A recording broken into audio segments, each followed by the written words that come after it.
कथेचे नाव चित्रे. पाठ 25.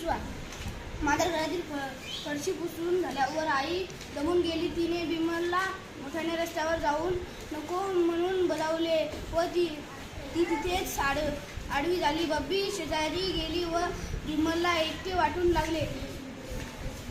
तो इकडे तिकडे रेगायला. मग तो सोफ्यावर आला. खुर्चीवर उभे राहून त्याने बाहेर फरची कपाट उघडले. त्यात गमतीचे पुष्कळच वस्तू होत्या. हिरवी पारदर्शक काचेची दौत, तांबड्या मेणबत्त्या, जुने बंद असलेली घड्याळ, रंगीत दोरे, निळ्या हिरव्या मण्यांचा झगा घातलेली पण एक हात मोडलेली काचेची बाहुली.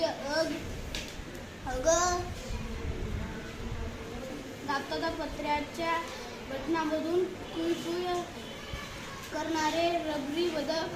पण त्या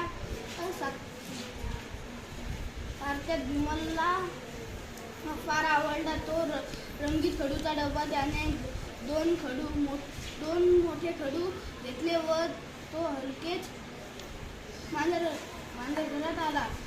मांजर घरात का माझ घरात? माझ घरात आला. स्वच्छ केलेली फरशी, मोठे चौकोन जणू त्याचीच वाट पाहत थांबले होते. चल बस, छान.